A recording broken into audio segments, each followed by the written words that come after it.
to Geek Freaks. I am Frank, and I'm joined by Daniel. Hola. And Jonathan. Well, hello. And today we're going to be going over... the Ola just gets me every time. We're going over the Jurassic World Dominion thing, Harry Potter's new series, Zorro Reboot, and much more. But first, what have you guys been playing? What have you been watching? Jonathan. I have been watching WandaVision and Star Trek, of course. Yeah. That's my go-to Star Trek. I put that on every night. But yeah, WandaVision. I don't think I've really been watching a lot of other stuff. Just been busy. Playing, though, I'm still working on Origins. On Assassin's Creed Origins, but I have been getting the itch to get back into Satisfactory. I've been watching these like update videos and stuff. I'm like, I don't need to wait for the update as long as it doesn't wipe your save, which I did see somebody say it might, but oh really? Because there's such big changes. So I'm like, I still haven't built the train system yet. Maybe I'll get in and put some hours into that. But yeah, still working on Origins. There's the next update's gases, right? They're adding gases to the game? They are, yeah. I think they're starting with nitrogen, but I just saw a little clip where they made like a zipline tool that you can use on your power lines. Oh, wow. So if you haven't seen it, I think it just dropped yesterday or the day before that. Because there was a image of this tool that got leaked, and so they just went ahead and leaked a video of how you use it. I was like, man, that's pretty cool. It's like the zipline deal on... God, what's that? BioShock Infinity. It looks kind of like, a more techie version of that. Or something, yeah. Exactly, yeah. So, check out the video. It's on YouTube. I'll have to check it out. Satisfactory is so well made. It's such a good game. Daniel, what about you? What are you playing? What are you watching? Right now I've been watching WandaVision and then Supernatural again. Just rewatching. Yeah. Diving in. 300 plus episodes. I'm on season 13 right now. Oh my god. So all you've been doing is watching Supernatural again. Yeah. And then right now for playing, I've just been playing a little Warzone and then a little World of Warcraft. Yeah. Watching, I want to join the club, so I'm going to say WandaVision as well, right? I want to make sure to be cool with you kids. But I haven't really been watching much else. I have been playing, so I just played the Medium last night. It's okay. It's not my playstyle. We streamed it. It was a really fun stream. Actually, we had a pretty cool chat in Twitch and stuff like that. It was a lot of fun. I've been playing a lot of Star Wars Battlefront 2. It was free from Epic last week. And so I was like, I'm kind of getting the itch to play this anyways. The campaign's a blast. I mean, it's not like super complicated, but it's a really fun campaign and like a free game. So, can't complain there. But every time as I'm playing it, I'm like, this should have been one of the movies. Is it super complicated? No. Is it like... it's just a fun... it talks about, like, the Empire... a citizen of the Empire. Like, it shows that point of view, which is something we really haven't seen in the movies. It was a lot of fun. And again, I'm sure a lot of you guys have it in your library. Download it, play it. I haven't even played multiplayer yet. I've just been doing the campaign, and I'm really enjoying it. It's really good. Yeah, I wanted to get back in and play some multiplayer again, because I remember when that game came out, I bought it, and I played it for a couple weeks, and then something else came up, and I just put it away, and I don't think maybe put another 2 hours into it after that. Mm-hmm. So it definitely deserves more of a trial run or a little getting addicted to it for a few days kind of thing. Story-wise, I feel like I'm getting towards the end because now I'm like trying to save Naboo as Princess Leia, and it's freaking cool. I just love... There's one line she says that it's almost a throwaway line, but she says she's on Naboo. She's like, "We have to get to their laser defenses. One of the last queens installed it to stop the Separatists from attacking again," which is like, oh my god, that was probably Queen Amidala or Padme. It was probably her mom, and they installed it, and she doesn't even know it was her mom. So it was just like, that's so cool. So, anyways, it's really really neat game and fun. This episode of Geek Freaks is brought to you guys by Audible. Our next Audible book we are going to be reviewing next week is going to be X-Men Days of Future Past. It is only 4 hours long, 4 hours and some change. You guys are going to listen to it, right? Squeaks is already on his way listening to it. I'm about halfway through it. 4-hour audiobook. After these 10-hour slogs that we've been going through, I'm happy for a 4-hour one. And it's actually, I've been listening to a bit of it. It's a lot more fast-paced than like The Sandman. So check it out, guys. That's audibletrial.com/geekfreaks and join us. All right. Let's get into some quickie news here. These are just going to be real quick one-offs.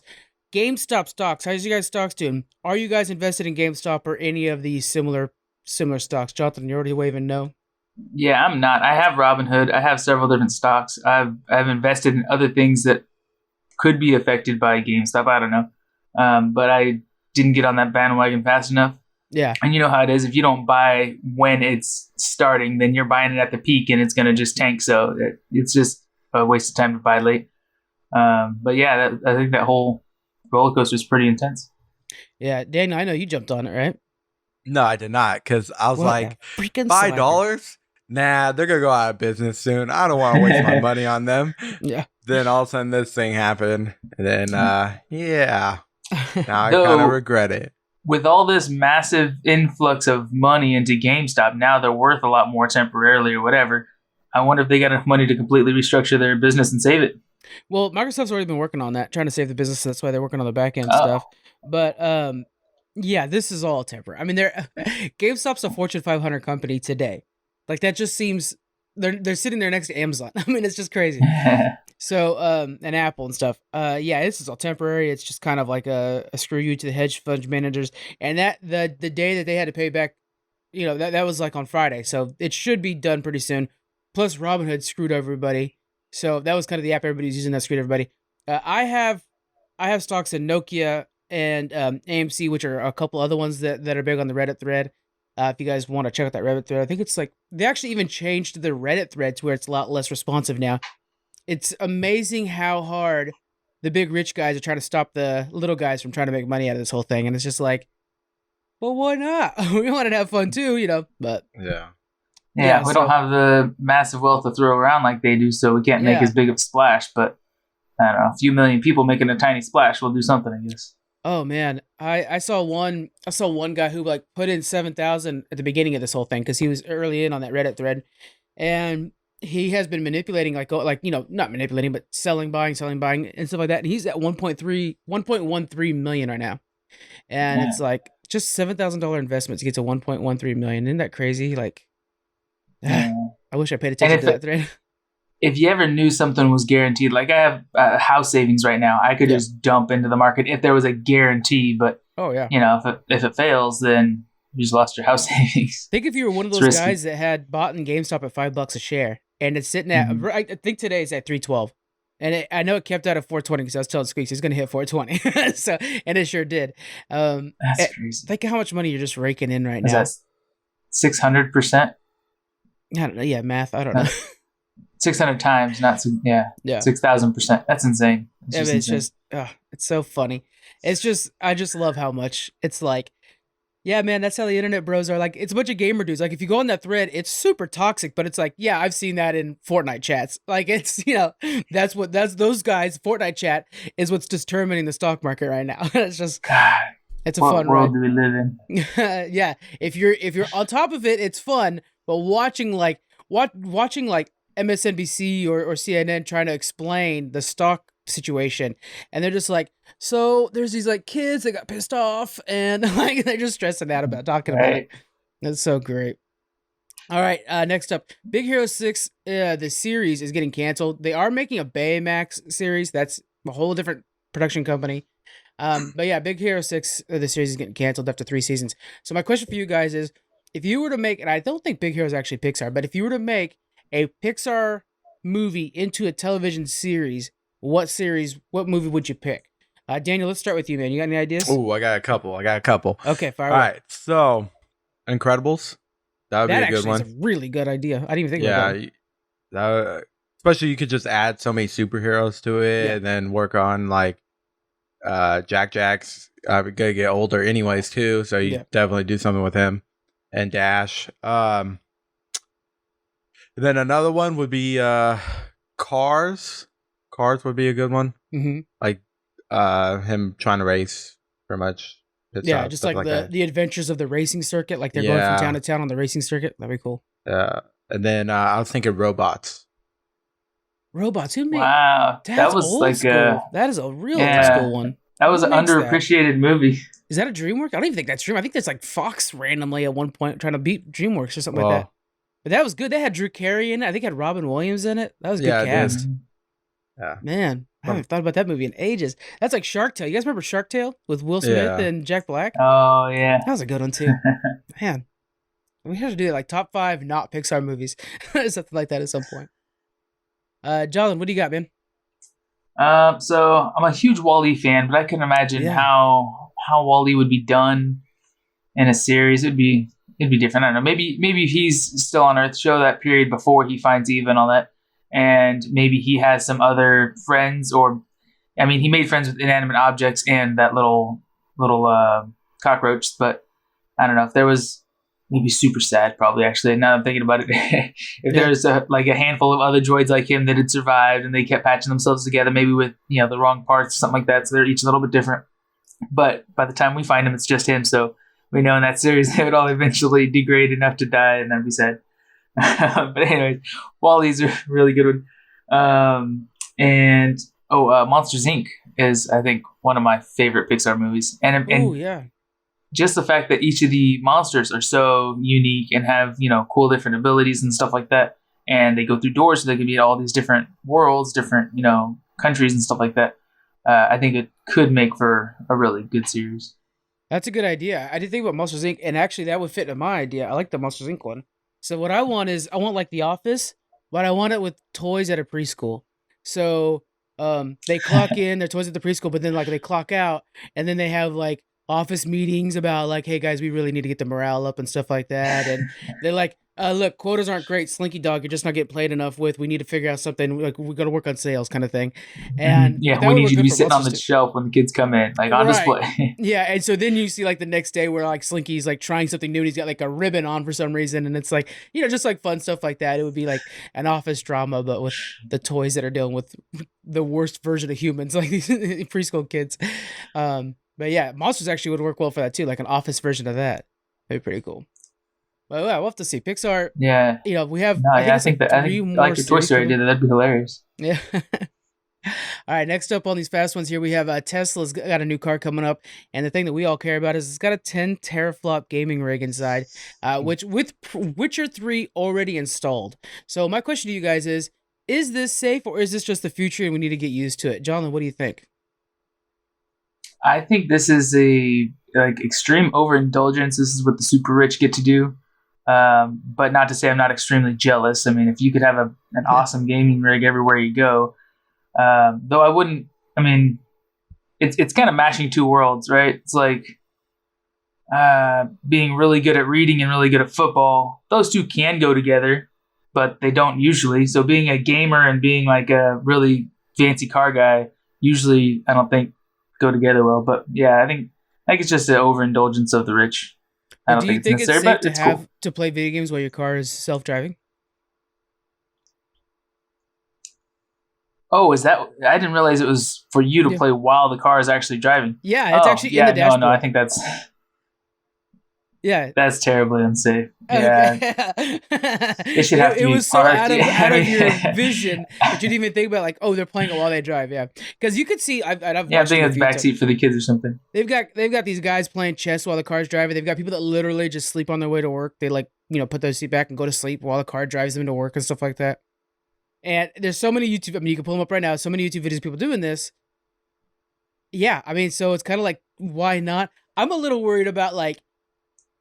There are bugs. I mean, this is CD Projekt Red. They have a lot of bugs right now with Cyberpunk. There's bugs in games. I'm a little worried about the system that might have a bug in the game is also the one driving my car. And so, I don't know. Yeah. I'm just like, I don't need to see like a crazy bug that's happening and all of a sudden like my car's brakes don't work. So, something like that. Daniel, would you ever be playing Witcher 3 while your car's driving you to work? No, because that game's like focus intensive. Of course. Would you play Warzone? Would you play like a small game, like an indie game, something like that? Like, okay, I guess. I mean, people already fall asleep while they're driving. Yeah, their Tesla. But if the car was 100% safe and will always make it to the destination, won't swerve off. Make sure that it stops in front of cars because it has bugs. Yeah, like if they got that fixed, like everything, okay, I could see it. But right now, it's not completely fixed. We're just not there yet. They shouldn't. Yeah, we're not there yet. Maybe once it gets to like robots with Will Smith level, like those cars. Bring them back to classics, man. Yeah, maybe. Right. But right now, I would say no, and I think that game would give me a headache if I was actually playing it. That game in particular definitely would give you a headache. You don't do so good with those open world games. But yeah, my thing is, I think we're like right there on driverless cars being safe. I have faith in them, and I think they definitely are. I'd say we're five years away from it being somewhat norm. It just feels weird that. Because it's not just Witcher 3, it's just Witcher 3 is the one that's like, it's cut up with their advertising, but it has like an entire Steam library that you're able to like buy and play Steam games basically on your car. It just, man, it feels like it's so fast and just, it kind of worries me. It worries me the fact that the video game system is tied to your navigation system too. Yeah. And I can see people modding it or jailbreaking or whatever and making like, I'm going to put Need for Speed on there and that controls the car, guys. Like, oh my God, no. Something like that, something crazy. Yeah, I think we're just getting too ahead of ourselves with that. I mean, driverless cars is great, and that's probably the future. But it's only been tested for what, like maybe 10 years since like trials, and I think it needs to be vetted a whole lot more. We need to put it through some major paces. We need multiple companies working on their own versions of it to test out all the possible issues before we take off the guardrails. Like we shouldn't just. Let's eliminate all safety measures and just run with it because it worked once. We don't do that with anything else. Why? I mean, I get it. This is going to be a really expensive car, so it's going to be a select few. So that's kind of our trials. But yeah, I think we need to go another 40, 50 years before we get rid of safety measures like keeping your hands on the wheel while the car is still moving, even if you're not in control. Yeah, I think even if I remember in iRobot, they even said like you have to keep your hands on the. Maybe I'm thinking of something different. But there was something like over iRobot had some sort of rule that they had to stick with. That Will Smith purposely breaks because he's a badass. Yeah. I don't know. Something like that. Yeah, he had to put it. He had to put it into like manual control or something like that. Yeah, I think he did that. Yeah. That's what it was. Because I think the trucking companies, will be our first thing that makes it normal. I think the trucking companies will see that like, look, we're just paying too much for drivers. It'll hurt a lot to have all these drivers go out of, lose their jobs. But I think it's just like. If you're going to automate any job, that one's right on the verge of that happening. Same thing with like fast food jobs. Like now the minimum wage is up and stuff like that. You hear like McDonald's is like, oh, well then we're going to just use robots. Like, okay, robots were coming, right? We know that. But if you think about it, if you walk into a McDonald's and then just a robot is making your hamburger. I've worked at a McDonald's, guys. A robot can make that hamburger. And then it just, you know what I'm saying? Boom. It's very easy to do. And so I think driverless cars, I don't know. Now we're kind of getting a whole like what are driverless cars and we're something, Witcher stuff, but yeah, it's right there. Very briefly too, I think you're right with the trucks with freight because that's the most profitable for corporations. Yeah. So that's who's going to be pushing to get that kind of technology out there, not the individual consumers like us. So I think you're onto something. That's probably going to be where we see it widely accessible first. I was explaining this to somebody. It's also the most train-like vehicles because instead of going stop and go traffic, they're going from cross country, cross state.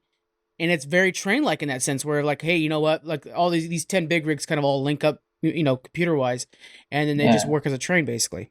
And they can go a nice, safe 45 miles an hour because they never have to take any stops, any breaks, nothing. They just coast. They don't fall asleep or have to worry about, any downtime. So that'd be interesting to see. Yeah. We'll have to see. It's an interesting future we have ahead of us. Yeah. All right, next up, Image and Skybound. Now, this seems crazy coming out of 2020 and still in 2021, but Image and Skybound are starting a Comic-Con cruise ship. It's going to be in 2022, which is still a little bit too soon for me. My question for you guys is, would you go to a Comic-Con on a cruise ship? Jonathan, fire away. I'm pretty stoked about this. I would be more stoked if I was maybe in Daniel's shoes or your shoes or... not even Squeaks to Joe anymore. A young single guy that likes comic books because I don't want I want to keep this relatively kid friendly, but this is going to be a geek orgy on this ship. I'm just telling you right now. Relatively kid friendly / geek orgy. Yeah. Cosplay abound. Yeah. Oh yeah. I know what you mean. This would be a ton of fun though. Just being on a ship. We've been on ships before on cruises and stuff a little bit, but to be on one that is not just I'd love to go on the Star Trek cruise. Being on there with 1,000 other people that like the same thing you like. Imagine I haven't gotten into D&D yet. I do want to try it soon. But imagine they have to have that like a library or banquet hall or something like that. That's just a D&D room for all these comic fans. And different sections of the ship broken up into different themes and stuff would be just amazing. And all the games and shows you'd see. So all the trivia. Always the trivia's about like random old 50s TV shows. But if it was like Batman villains, I am in. I mean, like, it would be super competitive, right? Oh, it'd be great. Oh, it'd be hilarious. All the different cosplay contests, and just it would be so much fun. Could you imagine, like, they have like the hairiest man contest, but do those for just like biggest weapon, or I don't know, just like random things. It'd be so lightsaber battles. You'd have people like demonstrating the lightsaber moves and stuff like that. Like whatever, just geek culture in general would be awesome. Yeah, and like a cannonball contest, but in cosplay, like where you're having to see like Roadhog from Overwatch try to jump into a pool. It's like, oh man, that'd be hilarious. Even just cosplay contests would be on the ship too. Probably. Definitely. That'd be awesome. So you actually kind of sold it on me just talking about it, actually, because at first I was like, again, it's this whole 2020 thing where I'm just like, cruise ships? I'm a little worried. But it would be awesome if everything's safe. I'm maybe if they're secure enough that they would plan on, if this is just a trial run, I might just have to go for the trial run. But if there's a good chance there'll be, 3, 4, 5 years of this every year, then maybe I'd wait 1 or 2 years, let it kind of go through that learning curve, and then jump on it in 2025 would probably be the best bet. Yeah. It's an interesting idea. Daniel, you coming with me, man? We going on this cruise ship? I don't know, because like I'm thinking right now, like picture, right? Where would we be going? Are we stopping at places? Like, how are they gonna do this? Because like, are they gonna have like guests join? Oh, I'm sure. I'm sure they'll have guest writers and artists like they did at regular Comic Con. Is it like 2-3 day kind of cruise, or probably like, a 3-day one? I mean, it'd be cool. It'd definitely cool. It'd be fun. But I'm kind of like, I'll go if y'all go. But Oh boy. Okay, we're not bringing Fuddy Duddy over there. We need hype. We need hype. What's that show you're into, Daniel? Is it not paranormal? Supernatural? Supernatural. That's I'm a jerk. I'm saying Supernatural. So if you're one of your guys from Supernatural goes on this cruise, would you be there? Yeah, I mean, I have to just to meet him. Right. I mean, imagine you're elbow to elbow with one of your favorite actors in a bar, having a beer, be able to talk about, his favorite episode or your favorite episode or something. That'd be pretty dope. Right now, if I could talk to like Paul Bettany or Elizabeth, what's her name? Wanda from WandaVision. Why can't I think of her name?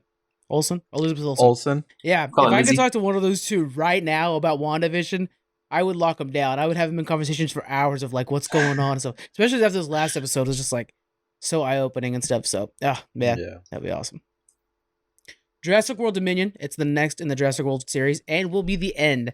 The director Colin Trevorrow revealed that it's going to be the conclusion of all 6 movies and actually tie in the first 3 movies with these movies. They're bringing back the original cast, including Dr. freaking Grant, who's a badass, to create this world. So let me read a statement real quick. It's very much a serialized story. What was important for me was when you watch Dominion, you really feel like you are learning how much of a story the first set of movies was, and how everything that happened in those movies actually informed what's ultimately able to happen in this one. So he wants it to be like the things you saw in the first 3 movies were the reason that Jurassic World could happen. Now, I want to ask you guys, what would be your favorite ending? How can they conclude the first 3 movies and Dominion and all this together now? I'm going to start off so it gives you guys a little bit of time to think.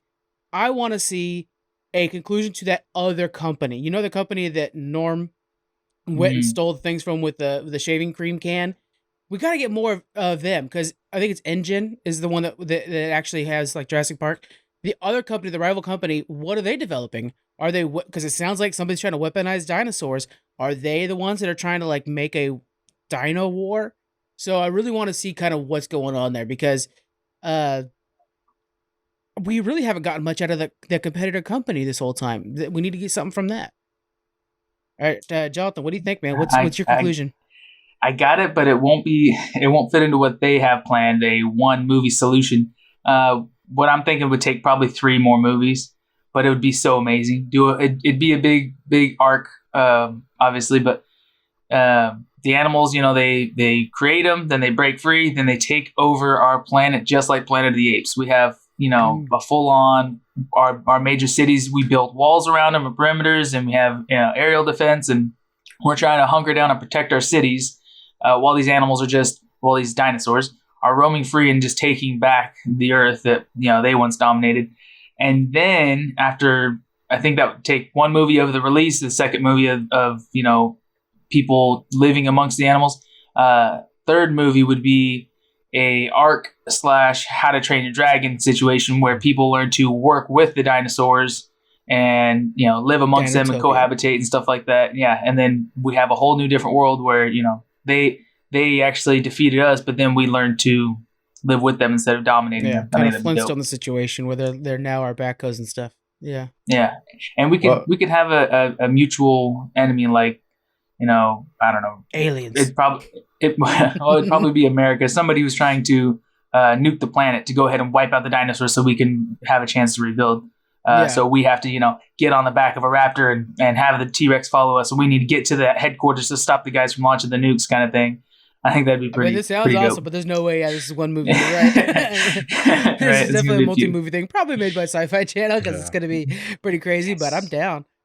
Yeah. Well, that whole training thing. I mean, there's already. I forgot. It was one of the newer ones. They already tamed Blue. Yeah, Dino. Yeah. That was the. So I mean, it's possible they could definitely do something with taming and stuff like that, and making them do stuff, controlling them. Yeah. How would you wrap up this series, Daniel?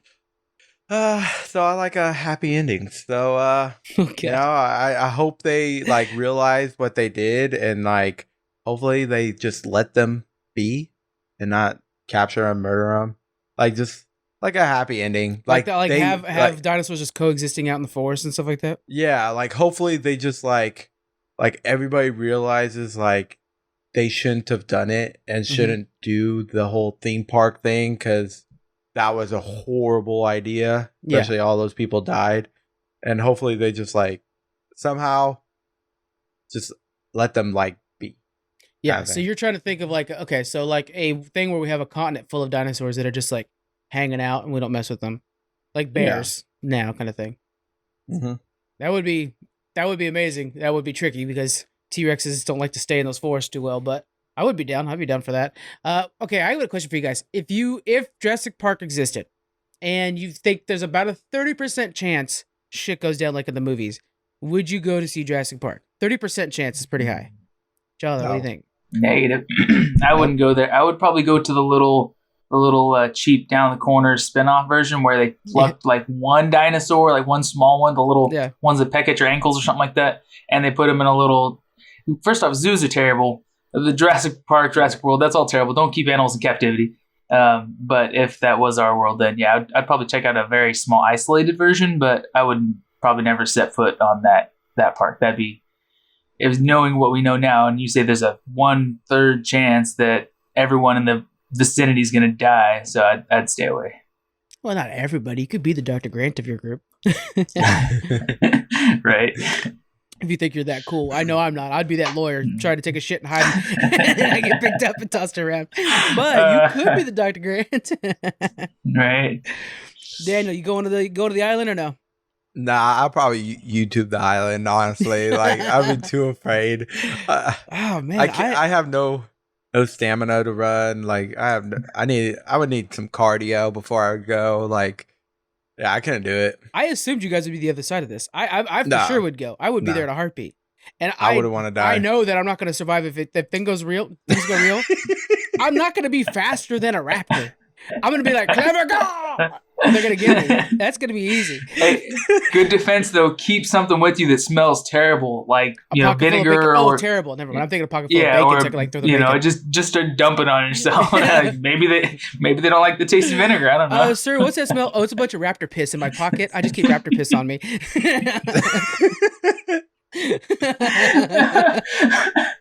Oh man. It's an island, so I imagine TSA would have an issue with that. Hey, Tap, I think you would need T-Rex piss. There you go. That's how you scare the raptor ones, yeah. I thought for sure you guys would be all on board for going. I'm good. It would be cool, but maybe it was a 10 or 5% chance of all that going down, but 30% is pretty high. I think. I mean, Yeah, man, those movies as a kid just took me away. So I was just like, I would do anything to be on that island. And there's no, I mean, we know my body type. You know, I'm out there like Norm. I'd probably be raining. I'd be sliding down some mudslide next to a Jeep, and yeah, but I'm still 100% in there. Oh man. All right, next place that I'd go visit is Harry Potter universe. So let's talk about this. They have a series that's in early development. Warner Media's executives are in the process of finding writers and workshopping ideas. So they need ideas, guys. So what we're going to do here, we're going to pitch our ideas. I'm going to type them up, and I'm going to send them to Warner Brothers. And then if they accept us, we're actually going to be writers. Okay, so this is going to happen. By the way, little backtrack from about a year and a half ago. Disney never got back to us on our casting ideas for Gargoyles. So what the fuck, Disney? Son of a... Oh, I know. I gotta talk to somebody. To yeah, I'm just gonna go down there. You know, you gotta get in someone's face every once in a while. Yeah. Boom, boom, boom. Okay. Gotta happen. Warner Media will listen to us, so we're gonna do this. Yeah. All right. The series is gonna be exclusive to HBO Max. It's in very early production, so it's gonna be a few years. So we got plenty of time to move down there and stuff like that. They also have to extend their 7-year deal with NBC Universe to make sure that they can distribute this to TV. So that's a whole other side thing. So, what would you want from a Harry Potter series? Do you want it to be like a retelling, reboot, a whole new thing in a new universe, different timeline, different time span? What do you got, Daniel? Let's start with you, man. What's your pitch? I'm literally gonna type this up and send it to him. So, what is your pitch?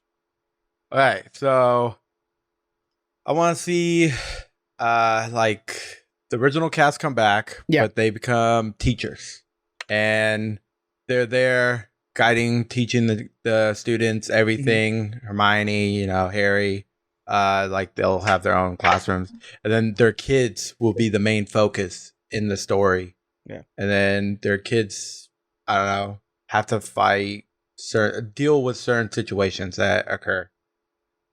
Okay, yeah, so it's like there's like ogres or stuff like that, like little things, not like Voldemort level, or maybe if Voldemort had like other followers that were still trying to band together to. You could have something like that. It reminds me of like Lion King 2 when they had Scar's kid and his wife or whatever, whatever Lion King version of wife, trying to like live, because we know how, I mean, he was banging a lot of things, but anyways. But like trying to like live up to Scar's thing, but it'd be kind of with Voldemort, like where they're trying to live up to his name. They're pretty cool. Something like that, and then I mean, still get Harry Potter involved, like maybe he could be the master, or what a grandmaster, whatever it's called. Yeah, stuff like that. It'd be kind of cool to see. That's a good one. John, what do you think? So this is a little out there, kind of like my Jurassic World story. But like Daniel's saying, Harry would be in charge of Hogwarts and be the new whatever Grandmaster. Headmaster, I remember, yeah. Maester, old guy. Jedi and Master. Instead of it being a battle between witches, like we see in all the Harry Potters, finally we're going to get to the point that they failed in keeping their secret, and humans have figured out that there's this whole world of witchcraft. And so it kind of becomes kind of like Civil War, a battle between, do we work with the people or against the people, or, defend ourselves or defend humanity kind of thing, and become a big war where Hogwarts gets destroyed and Harry and his crew end up having to create some, time loop or alternate, reality where the kids now, when they go to Hogwarts, are having to go through, I'm pretty sure they do go through some kind of portal, but a way that it's now, away from human life. Which would mean, I think, in the grand scheme, in the end, that there's no more bridge between the worlds, kind of thing. Yeah, you have to go they could both. Yeah, they could both live, happily independent, and humans and witches don't commingle anymore. Yeah. I don't know. It sounds a little rough, but it's got to get polished out. Cracked pitched something like this about 6 years ago, and it was really cool ending they put on something like that, would be a war between humans and wizards. And at the end, they're like, what it would come down to is some dipshit would send off nukes, kind of thing, like we were talking about with the last one. And then the wizards would be saving both by like stopping the nuke power. And it reminds me of like the Adventure Time, where like those 3 wizards are like dedicated to stopping the comet coming in. It'd be like that, where they're using their magic to stop an accident that one of the humans made. And then we would see that like, okay, we're all people and stuff like that. And that's a good one. I like that. Mine is kind of like, I want like a crime drama with the police in charge of wizardry. So like, think of like CSI Hogwarts, and like So every day there's like, oh, this one guy that's smuggling baby dragons. We got to stop him. And then they're like on the case, and so they're trying to solve could that. this be a comedy? It would probably be like a bit more of like it would be kind of like a, oh god, now I got to store baby dragons in my car, crazy and stuff like that. Like, just like, oh, this ogre keeps flashing people at the mall, and then it's like this big old ogre that's like stomping over cars, like hoping with his trench coat, and then stomping away. So something like that. It would just kind of be fun because then it's something we can have something new every week, something like that. This fun serialized show. Yeah, I could and make it a comedy, and then just kind of like I'm kind of thinking like Hot Fuzz, but if they were. Yes. Because I think now I didn't read the books. This is where Squeaks, he's going to be on tomorrow, guys. We're going to record Push to Talk tomorrow. But Squeaks would know he read all the books and stuff like that. But I think Harry joined like the cops or whatever, police force or something. I forget what it's called. They're seen in the movies. I just can't remember what they're called. I think that would be great. So they're just walking around trying to stop shit. That'd be fun too. Yeah, I never thought about that. Like something more in their world than just like kind of a basic day to day. Yeah. With some good comedy in there. Because that's my big thing is Hogwarts is cool, but I kind of want to leave. Like, what happens to the wizards once they graduate? We always just see what happens at school, and let's see what happens like day to day. Like, yeah, I'm just a wizard, and I also work at like Whole Foods, but I'm also a wizard. Stuff like that. Like, what's going on? Because that's another thing that was brought up before. I've seen before where they're talking about like you don't see calculus or algebra or anything like that at Hogwarts. You just see magic stuff. So do people leaving like, yeah, I can make that cat levitate, but shit, I cannot add for nothing. Like there's going to be a problem with that too. They just don't know the basics. So I'd like to see them in the regular world. It'd be pretty cool. Kind of a world like the movie Onward, right? Where all the different creatures and stuff are living just regular lives. Yeah, that'd be kind of cool. Onward was good. Yeah, that's a good idea. Yeah, it's a good point. Next thing we got is Zorro reboot series is in the works.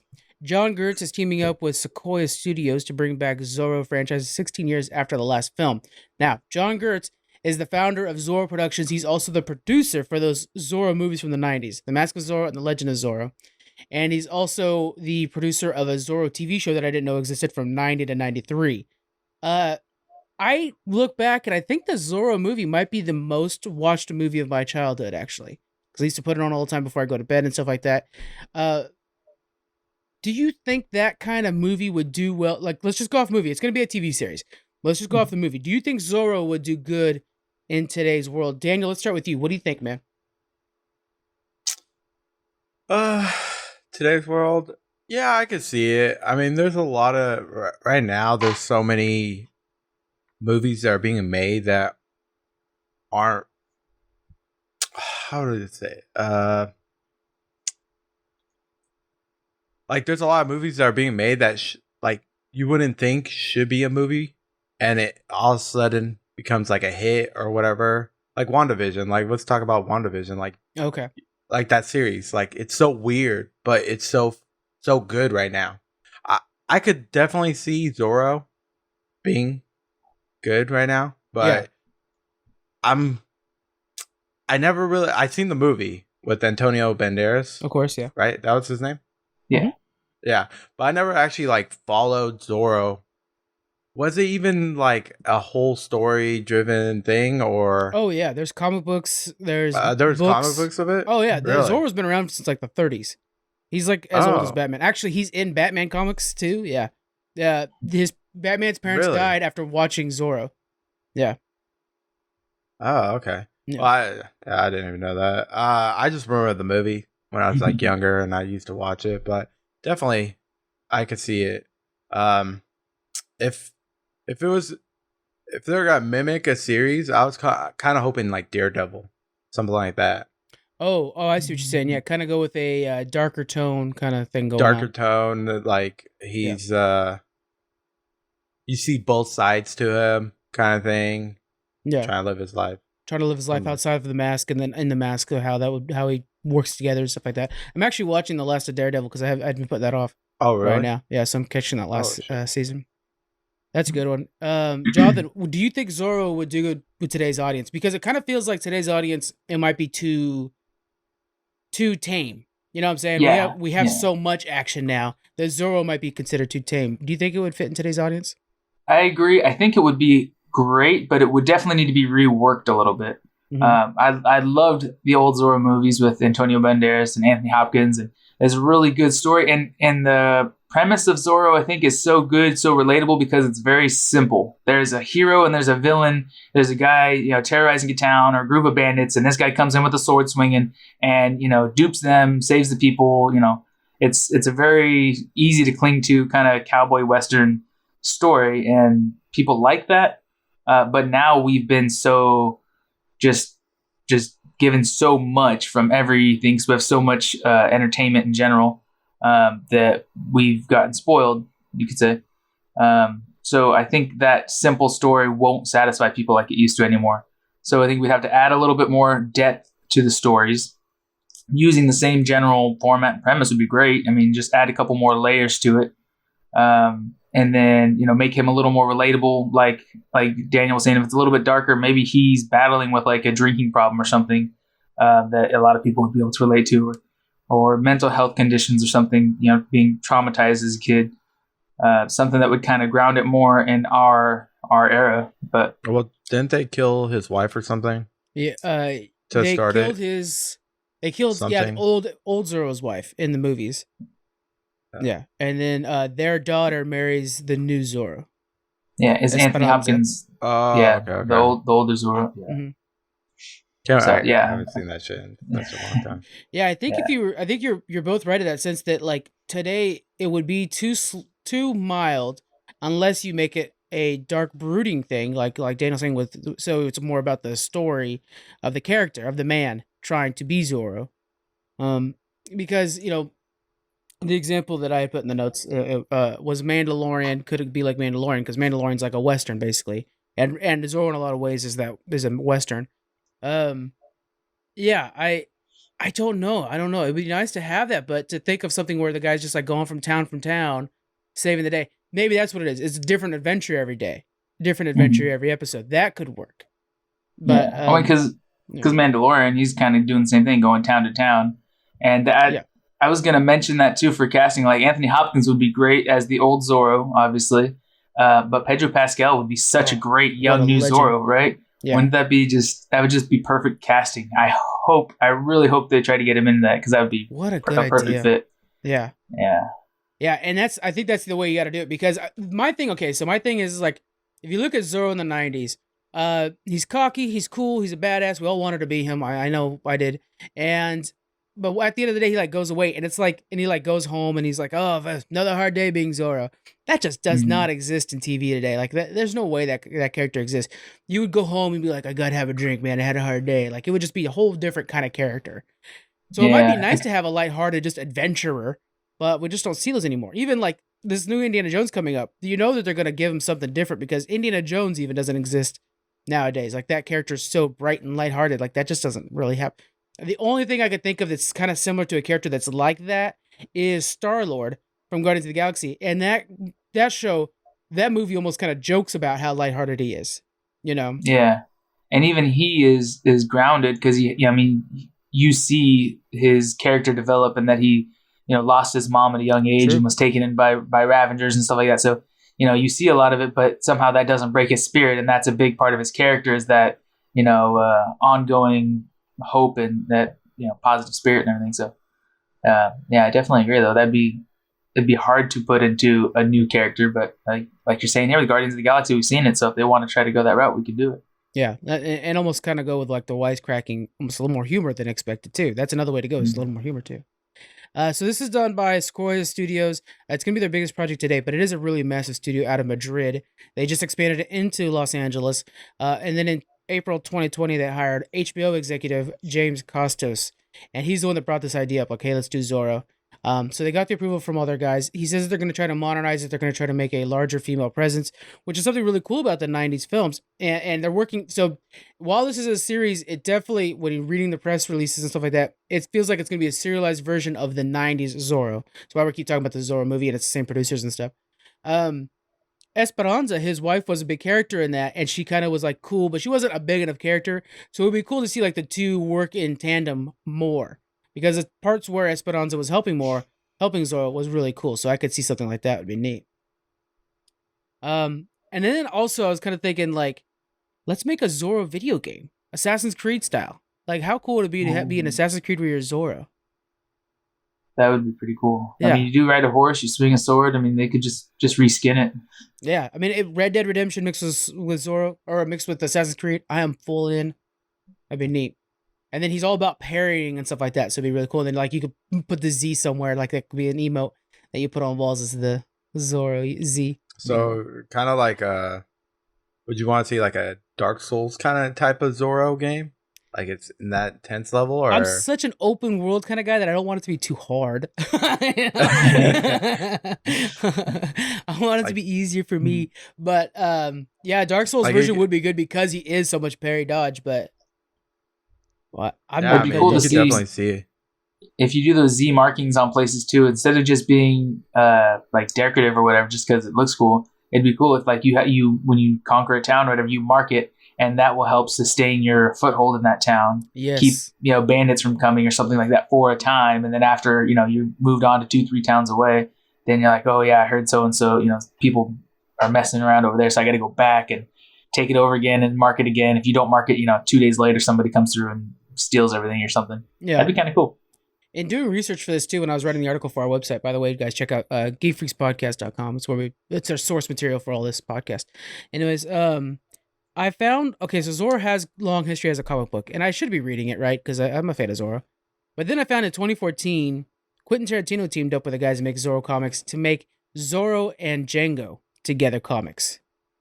Yeah, I've never read those, but I've seen that. What a cool freaking combo! So I'm picking those up. I'm reading those. I'm gonna see because man, Django, I could watch Django Unchained right now. Like it's so good. Now imagine if their game was just based on that pair. That'd be even better. Oh yeah. That'd be pretty dope. Like a Grand Theft Auto where you have multiple characters, multiple stories working together. Yeah, because you're sword fighting and sharpshooting in the same game. Shit, man, did we just make like a great game or what? I think we did. I think I got to send another email out. Warner Media's getting one, Sequoia's getting the other. We got something going here. Once the pandemic's done, we just go kick down some doors. I know we got some meetings to take. All right, next up we have Kong and Tomb Raider animes are coming to Netflix. Netflix is killing it in the anime department. I mean, they're bringing up the hits. So the Tomb Raider one is going to be the events following the Reboot series from Square Enix. It's being done by the writer Tasha Huyo, who's doing Witcher Blood Origin, which is the Witcher anime series. The story will stay in the main storyline, although they are still making Tomb Raider movies. So it won't relate to the movies at all. It's just going to be sticking to the video game story. Daniel, you've played the Tomb Raider games, correct? I played one of them. I can't. PlayStation 1, and then I played the new one. The new one. And I played one of the new ones, but I don't remember which one. What do you think she's going to be doing in this anime series? Probably like the same thing as like Indiana Jones in a way. Yeah. But there'll probably be, like not creatures, but like certain like mummies, stuff like that she'll probably have to fight. Each season, maybe finding a new relic or something like that. Yeah. Start hunting something like that. I'm actually interested in seeing that anime. Yeah. That one seems actually pretty good. The next anime we're going to be talking about is the Kong one. It's going to be following the Skull Island movie. And it's going to be following a group that's shipwrecked onto the island, and they're trying to escape the dangers of the island itself. Of course, you have Kong, but you also have all those animals that are out there that are like crazy monsters as well. So they have to avoid those. The thing that excites me about this one is it's being done by Powerhouse Studio. Now, that's the team that did the Castlevania series, which is, I mean, phenomenal. Have you guys both watched the Castlevania series on Netflix? No, I don't think I have. Daniel, I'm surprised, because Daniel, you are actually an anime fan, so I'm surprised you haven't seen that one. No, I've seen an episode of it. An episode? But yeah, not the whole series. I think it leans itself very well for the Skull Island idea, because they do like these really good. They're like phenomenal at shading. That's the thing for me is shading, and their action set pieces are all just really, really well done. So if you guys haven't seen Castlevania, I can't suggest it enough. I don't watch enough animes, but this is one that I put high on my list. Them I trust with Skull Island. I trust them making a Kong. On a side note, I gotta mention, I am so freaking hyped for Godzilla vs. Kong. Mm-hmm. I didn't think I was gonna be. If you told me a year ago, like that's the movie you're most excited for the next, And I am. That's like the most excited movie I am for like the next few months. That's gonna be good. Yeah, I never really cared for the previous King Kong movies or Godzilla movies, but this looks really clean. I love the animation, and it just, I mean, like I mentioned before, they never really have much of a, maybe they show it and I just don't pay attention, but much of a human response to what's going on. And here in the trailer, you see, you know, it's all, you know, all out action or whatever to try to stop them and stuff. And it just looks, you know, the CGI, the animation is finally there. It's finally at the point, and they put the money into it. So I'm excited to see it, dude. Seeing like fighter just flying and stuff like that looks pretty cool. There are some people who think they've spotted Mecha Godzilla. So it could be because there's something that's making Godzilla attack humanity, right? That's why King Kong's getting involved. They think they've seen Mecha Godzilla. I've seen this still, and I could see that might be Mecha Godzilla. So that might be the big bad, because of course there's got to be like Kong and Godzilla are both good guys. So there's got to be so if they have to team up, it would probably be against Mecha Godzilla. That would be pretty cool. Do you think that would be pretty a good villain for the whole show, for the whole movie?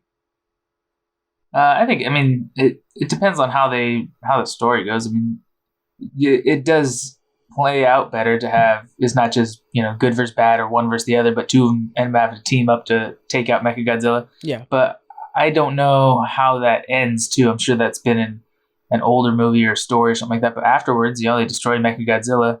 They just retreat. They just go their own ways. Do they all die in the battle or something like that? I don't know. I assume like Godzilla would go back to the ocean, like, I'll come back when there's another monster to fight, and then King Kong's like, I got my island. I don't know. I assume. yeah, it just retreats. Perfect voiceover work, by the way. I'm just gonna throw that out. You know, I was thinking you should probably branch out into voiceover work. That's I didn't know how to tell you, but I do have that silky soft voice. That's, you guys can't tell on the stream, but on the podcast, that sounded great.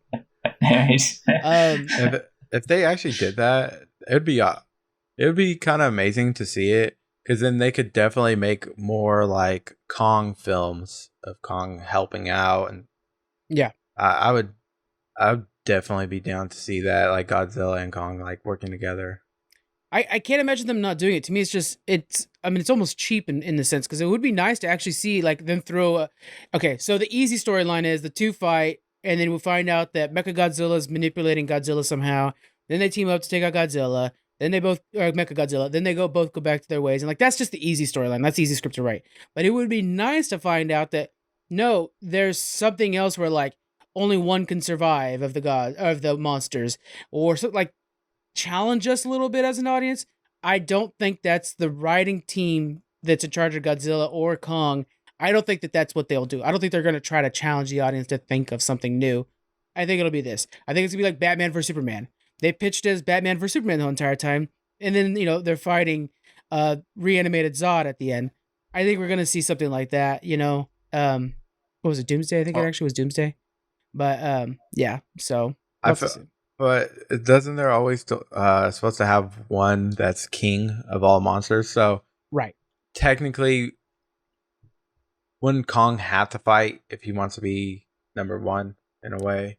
Yeah, I just can't imagine. I mean, I like Kong, but Godzilla is king of monsters. I can't imagine Kong winning that fight eventually. You know, I think it has to be Godzilla. Yeah, I mean, I kind of hope it's Godzilla, but. Never know. I'm excited. Yeah. Honestly, no, I know. I am very hyped for it.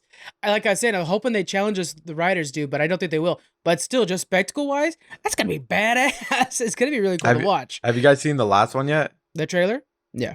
No, the last movie. I haven't. Squeaks and I are gonna do like a binge, watch all the old ones before the new one that day. So it's gonna be popcorn and couch sitting. So that's gonna be good. Yeah. Have you watched it? Yeah, I love that movie. It was so good. That's what I hear. It's really good. It has a bunch of monsters, or like multiple, right? It has like Mothra, I remember from the trailers, and Mothra, like a three-headed dragon. It's a pterodactyl. Is it Rodan or something like that? Right, the three-headed one. I forgot his name. Dude, it's been so long since I've looked into Godzilla stuff. Mothra helps Godzilla, which was kind of cool in it. Like it was really good movie. I'm gonna have to check it out. I'm excited to watch it. It's gonna be a good day. All Okay, and our last bit we're going to be talking about, guys, is AMD says that there's going to be a shortage until later in 2021. So this is from CEO Lisa Su. She says due to the COVID-19 delays that's impacting AMD production, and so what that boils down to is PS5s, Xboxes, and PC parts won't be readily available until later in this year, meaning that like people are going crazy for these PS5s. You're going to continue doing that until probably September area. Affects everybody's supplies, it affects the demand, of course. So we have these PS5 scalpers that are out there. They've now started using bots to instantly buy as soon as like a PS5 goes on the Best Buy website. A bot will sit there and buy up the entire stock. How could we stop this? Do you guys have any ideas? Jonathan, do you have any idea on how you would stop a bot from these scalpers from participating in this action? It's hard because we have, the open market, the free market, whatever, where if you have a good product, you can jack up the price and sell it for what you want. It's all about supply and demand. So these people are wedging themselves into a really good spot. Unfortunately, it really hurts consumers like us that just want to buy one console and play it. Yeah. So, I don't think there's anything that we collectively can do to stop it or change it. I think it would be from Sony and Microsoft to the only thing I could think that I think would help is I'm sure they're pre-selling the games, but when you pre-sell, give everybody a ticket number and they're guaranteed, a certain time window, like when you order something on Amazon, hey, it'll be ready by this month or something like that, so that people are getting locked in and they're not so in a rush, I guess, to go ahead and spend the $1,500 to buy a console that should only be $400, $500, $600. Like it's just that people are afraid they're not going to get one because it released, 10 came out and then those 10 were gone. And like, oh crap, now I got to wait another week. And okay, 10 more came out. Oh crap, those 10 are gone already. How do I?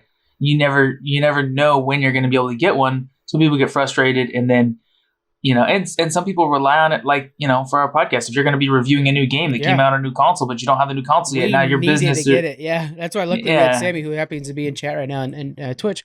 Luckily we had Sammy that was able to help us out with that because we needed to get it to review it, and he ended up reviewing the Xboxes for us because none of us wanted to go Xbox.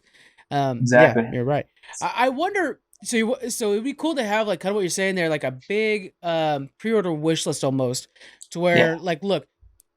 You're like 14th in line or you're 50th in line, but at least you're in line and you will eventually get one. Because I think that's the big thing is people are like, I might not get one. So they're willing to spend $1,700, $2,000 on these consoles. And I'm not like, if you're just flipping a few of them, I don't have a problem with that. My problem is that we're seeing these guys who've implemented bots that are buying out 50 at a time from Best Buy or Amazon or stuff like that as soon as they have stock, and then controlling the market as a whole new middleman. And so I wish there was a way if you could, because it's not like you could just say like, oh, one per customer, because then they'll just make the bot make new accounts. They'll make the bot be 50 different customers. So that's not a thing you can do. There's got to be something like maybe one per address or something like that. Yeah. Daniel. Honestly. Sorry. Oh, sorry. One more thing. The best thing we can do as consumers to really control this and grab the reins is to not buy them. To not buy them at that inflated rate. Oh, from the Let these people. Let the scalpers buy 50 of them and have 50 sitting in inventory on their shelf, just aging, losing value. Yeah. And we won't buy them. We just wait until you can get it at the $400 or $500, range. And they'll have to come down, even if they come down to $700 and something. And then you want to buy one a little bit overpriced. Okay, they invested and spent time with it. But when you're buying them at these extreme prices, you're just encouraging other people to keep scalping them. So we got to stop buying them at these high rates. Yeah. Daniel, you got any ideas to kind of fight this crazy bot problem? For the online thing, the only thing I could think of is like make it, like you said, address. So like one per address. And if you're going to pick that address, it gets shipped to the address. Nowhere else. Oh, okay. That's the only thing. Not like, oh, I'm using this number to buy it with, this address to buy it with, and that one to ship it with. I want to ship it here. No, it has to be shipped to that address. That's the only thing I can think of. Or make it so that you cannot sell them online. Like no retail stores can sell them online somehow. That would be interesting. Only force it to be something where you have to actually go to the GameStop. But then with the money whole bags COVID, and buy your PS5. With COVID, it's going to be kind of impossible to do that. So the only thing I can think of is the whole address thing. Make it so that if you're buying it, you only get one per address, and it has to be shipped to that address. That's the only thing I can think of. Yeah. Or you can also make it binding to your account, your digital account. Like when you get a new phone, I mean, it links to your phone number, your personal account. So if you find somebody's phone on the ground, especially one's locked or whatever, there's no value in that to you. You can, sell it to somebody that might be able to hack it or whatever, but you can't right away use it. So if that Xbox is bound to someone's Xbox account, their Microsoft account or whatever, then that's a very good idea. I mean, it'll get jailbroken probably at some point, but and there's gonna be people complain, but just like, hey, for the first 2 years, that PlayStation 5 and Xbox, they're bound to your account. Because if I were to get a PlayStation 5 that was bound to somebody else's account with somebody else's credit card, I couldn't use it. Like you just, I was without internet because of the storm. I was without internet for 2 days. I had no video games to play because everything has to be online for some freaking reason. So it would be that you couldn't like go online or anything like that. Boy, that is a unique idea. That's pretty clean. Huh. That's gotta be something. Yeah, there you go. All right, yeah, something out there. Hopefully everybody gets it. We have a lot of friends in our podcast communities and stuff like that are still in the search for these things, and they need it because they review video games just like we do, and they're in a big rush to grab them. So, best of luck. Hopefully it all works out, and it's just so tough that it's like, man, not till next holiday season are they going to be readily available. And another thing, we like you're saying, we got a bunch of people that are in the same situation as us, people that have podcasts and stuff like that, or reviewers. Make bots. You be a scalper for us, for our people. So make the bots to buy them up, buy 50 of them like the scalpers are doing if you have the money to invest, and then sell them at the regular price. Yeah. So undercut all the bot customers. Be a hero out there. That's not a bad idea, actually. If you're somebody out there who knows how to do this, why don't you do it? But then, it's tough to hey, I'm going to put up $600 per machine and not make any money off of it. But, I'm saying be reasonable about it. Yeah. I'm sure there's some small businesses in the industry that would help sponsor you, upfront you, $10,000 or something like that to be able to do that to, especially video game developers. If people aren't able to review their games because they're not getting consoles, then they should try to, step in and be the middleman and make sure people are getting them at a fair price. Yeah, one in particular, Ace Entertainment. Guys, check them out on Twitter. She's really good about bringing news fast. She's waiting to get one this entire time, and she's really good about news. She's so fast about everything, but she wasn't fast enough to get a console, and so she's being halted on all this new content coming out and stuff like that because of that. And it's just. And that's what she does. That's her job, is to create news. And it's like, oh man, I can't because the PS5's not here. It's a trip. So it's something to think about. But yeah. All right, guys. That's it for this episode. We have a Push Talk coming out later this week. And then again, check out audibletrial.com/geekfreaks if you want to join us for X-Men Days of Future Past. That's going to be our next Audible book that we're going to be checking out. And I'm super excited for you guys to hear our review for that.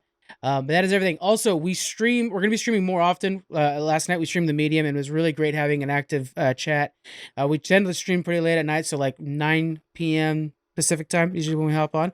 We stream onto YouTube now as well, so we're Twitch, YouTube, and Twitter. Come on by and hang out with us. We have a really great group of people that play. And we're trying to not just stream World of Warcraft, because that's what we were doing for a bit. I know that's not everybody's cup of tea. So we're mixing it up a little bit. I think the next one, we're going to be streaming Star Wars Battlefront 2 for a few days.